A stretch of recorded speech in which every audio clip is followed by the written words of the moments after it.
এই ভিডিওতে আমরা একটা স্ট্রিং প্যালিন্ড্রম কিনা ইউজিং রিকারশন সেই প্রবলেমটা সলভ করার চেষ্টা করব। সো একটা প্যালিন্ড্রম স্ট্রিং যদি আমি নিই, ধরো হচ্ছে আমি ম্যাডাম, এটা যদি এদিক থেকে পড়ি বা এদিক থেকে পড়ি, যেদিক থেকেই পড়ি না কেন আমরা দেখতে পাচ্ছি তার ইকুয়াল, অর্থাৎ আমাদের লাস্টেরটা ফার্স্টের সঙ্গে সিমিলার, আবার এইটা এটার সাথে সিমিলার, এবং ডি তো ডি এর সঙ্গে সিমিলার, এটা আমরা বুঝতেছি। সো ইউজিং রিকারশন আমরা এই প্রবলেমটা কিভাবে সলভ করতে পারি। যদি ম্যাডাম এই জিনিসটা আমরা এইভাবে লিখি, তাহলে দেখো তো আমাদের এই ফুল স্ট্রিংটা আছে।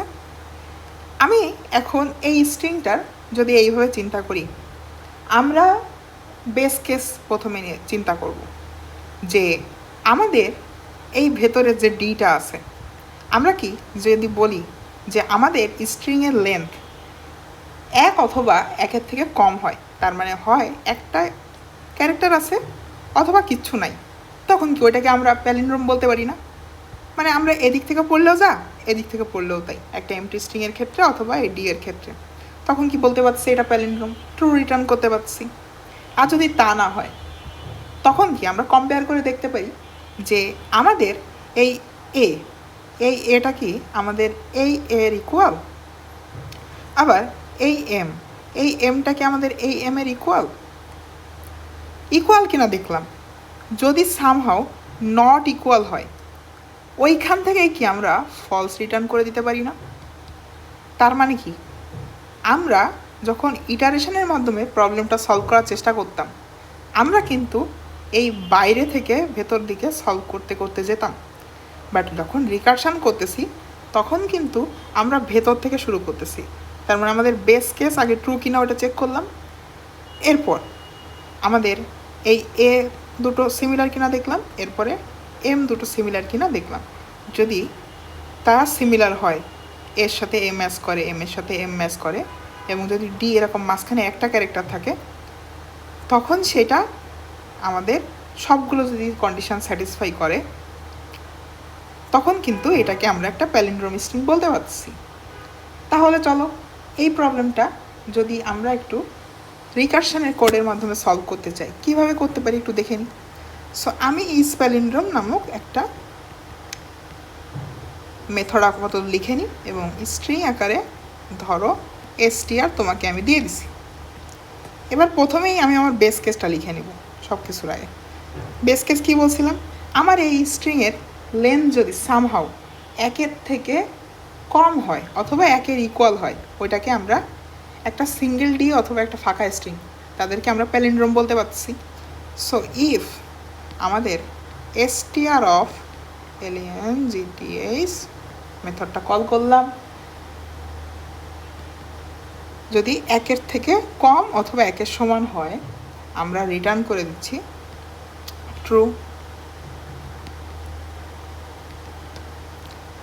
আর যদি তা না হয়, যদি আমাদের একের অধিক স্ট্রিং এক্সিস্ট করে, তার মানে দুটো স্ট্রিং আছে, ধরো হচ্ছে এ ডি এ, তাহলে কি আমাদের 0 নাম্বার ইন্ডেক্স এবং এইটা কি আমাদের লেন্থ -1 ইন্ডেক্স, তাহলে কি এবার কম্পেয়ার করে দেখি, এইটা আমাদের স্যাটিসফাই হয় নাই। সো এইবার আমরা কি করব, আমরা ইফের ভিতরে চেক করব যে ইফ আমাদের স্ট্রিং অফ আমাদের যে ক্যারেক্টার 0 নাম্বার ইন্ডেক্সের ক্যারেক্টার, সেটা একটু দেখি, যে 4 at 0 নাম্বার ইন্ডেক্স, এটা কি সামহাও নট ইকুয়াল, মানে আমাদের এর সঙ্গে এ কি সামহাও মিসম্যাচ করে, তাহলে স্ট্রিং অফ 4 at কি করব, আমাদের এই যে স্ট্রিংয়ের লেন্থ -1 যদি আমরা করি, সো str,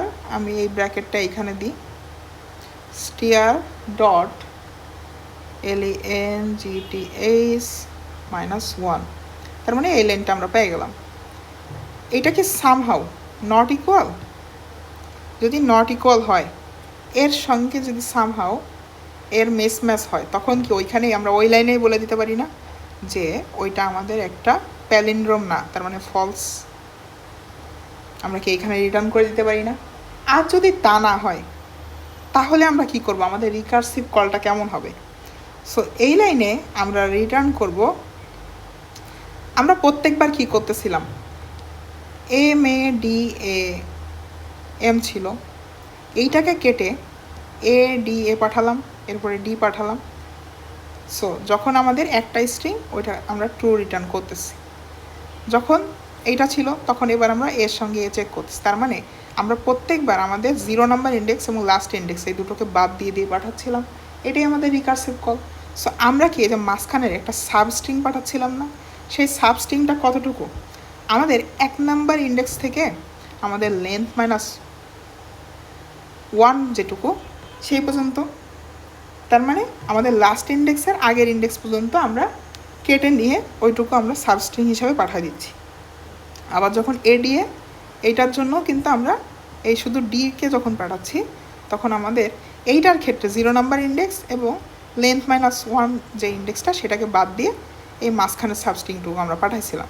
সো রিকার্সিভ কলটা কেমন হবে, এই লাইনে আমরা সেই ইজ প্যালিন্ড্রোম মেথডটাই কল করব এবং ভেতরে আমরা একটা স্ট্রিং পাঠাবো, সেটা কতটুকু, str ডট সাবস্ট্রিং মেথডটা কল করতে পারি এবং ভেতরে কী দিয়ে দিচ্ছি, আমাদের কত নাম্বার স্ট্রিং থেকে শুরু, 1 নাম্বার থেকে, এবং str ডট লেন্থ -1 যদি আমরা দিয়ে দিই তাহলে কিন্তু এই এম এ ডি এম থেকে আমাদের এই এ ডি এম এইটুক সাবস্ট্রিং সিলেক্ট হলো এবং সেইটা দিয়ে আমাদের ম্যাডাম থেকে এডিএম কল হলো, এডিএ কল হলো, এখান থেকে ডি কল হলো এবং এইটা আমাদের ট্রু রিটার্ন করলো, এ ম্যাচ করলো, তখন এইটা থেকে আবার ট্রু রিটার্ন করলো, আবার এইটা থেকে তখন আমাদের ট্রু রিটার্ন করলে ফাইনালি আমরা বলতে পারছি এটা একটা প্যালিন্ড্রোম। আমি যদি এইখানে এম এর ডিডি এম দিতাম তাহলে কি হতো, তাহলে এ ডিডি আসতো, এবার এই ডি এর জন্য তো আমরা ট্রু পাইতাম, বাট এ আর ডি যখন চেক করতো তখন এইখান থেকে আমাদের একটা ফলস রিটার্ন করতো।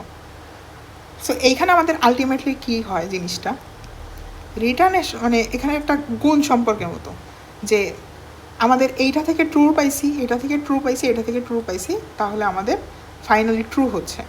বাট এইখানে সামহাউ যদি ভেতরে কোথাও একটা ফলস পেয়ে যাইতাম, যেমন এই এ ডিডির ক্ষেত্রে আমরা ফলস পাচ্ছি, তখন কিন্তু আমরা আলটিমেটলি ফাইনাল রেজাল্ট হিসাবে ফলসই পাইতাম, কারণ M A D D M এটা তো প্যালিন্ড্রোম না। সো আমরা কিন্তু ফাইনালি ফলস পাইতাম। সো হোপফুলি এই কোডটা, এই প্যালিন্ড্রোম মেথডটা আমরা কীভাবে ইউজিং রিকারশন ডিজাইন করলাম তোমরা এই প্রবলেমটা বুঝতে পারছো।